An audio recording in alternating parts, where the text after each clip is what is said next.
Hi, Tom Ziglar, CEO of the Zig Ziglar Corporation. Welcome to the Ziglar Coaching Academy. We're on the Coach Leadership channel. And what we do at Ziglar is we coach leaders how to coach their people.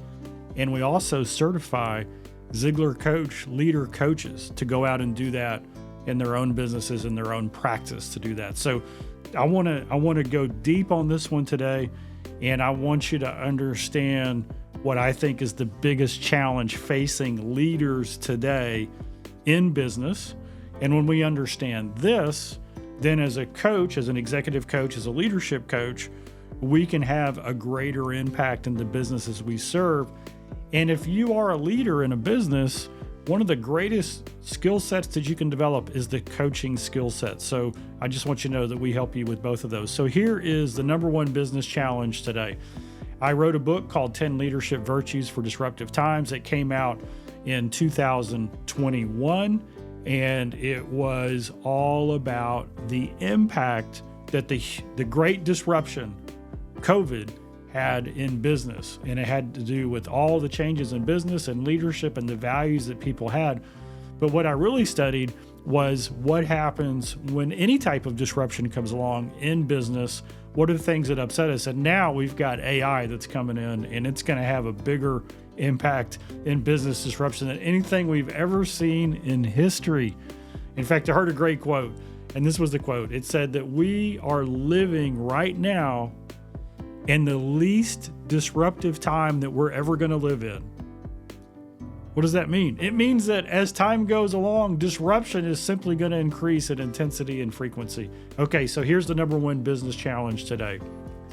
Attracting, developing, and keeping top performers who develop into coach leaders who are then able to attract, develop, and keep top performers.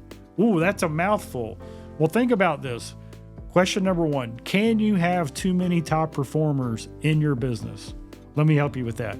The answer is no, you cannot. We need as many top performers as we can because in whatever department they're in, they're growing, they're scaling, they're reducing overhead, they're creating value, they're reducing cost. All these things are happening around top performers. So how do we attract them to our business? Well, when they walk in the doors, we may not yet know if they are a top performer. They may not have a track record that says that they'll develop into one. They may be a top performer for someone else, but they come to us. How do we know that they're going to be a top performer for us? So that's the first one. We got to bring people, at least with the potential to become a top performer, into our business. The second piece is we got to develop them. We got to grow them and nurture them and get them excited and get them fired up and create alignment between their personal goals and dreams and the business mission and the things that we got to have. And so that means we got to raise their attitude, their effort, and their skill sets. And then number three is we got to keep them. If you just analyze the cost of losing a top performer, many companies and studies have shown that if you've got a top performer who's really making it happen and they leave, and now you got to replace them, your cost is going to be 1.5 times or greater whatever their compensation package was, because that's a heavy, heavy loss. And so as a thriving organization, we've got to attract, develop, and keep top performers. But watch this. This is the future skill that every leader needs to have. And that is, not only do we need to develop a top performer on our team, but those top performers, if they raise their hand and say, I want to go in leadership, those top performers then need to be able to attract, develop, and keep top performers. So look at the life cycle. Somebody comes in, we develop them, and they grow and they start becoming a top performer. We keep them because there's alignment with their goals and the corporation's goals. And then they move into a position of leadership. Well, we want them to do the same thing. So how do we do that? And this is where our focus is.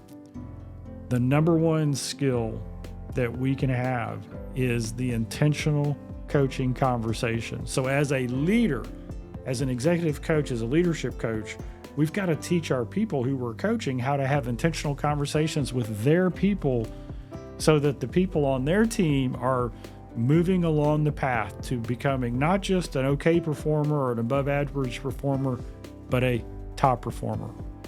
So add your thoughts, comments below. If you have any questions you'd like to see us answer on this channel, put it in. And just know that if you are a leader and you agree with me that the number one skill you can develop that'll keep you relevant, that will be AI proof, is your ability to develop people on your team to top performer and as future coach leaders. That's the number one skill. AI will never be able to do that. AI will never believe in your people. AI will never inspire somebody to do, be, or have more than they thought possible. Yeah, it's got the knowledge, but it doesn't have the heart, the wisdom, or the relationship. That's what you bring to the table. Thanks for being a part of the Ziglar Coaching Academy. I hope you enjoyed this lesson. If you would, subscribe if you haven't already. Share it with somebody else. This might be a great little video to watch with your team. And just ask a question. Hey, are we doing enough here in our business to grow top performers who become coach leaders? We'll see you again next time.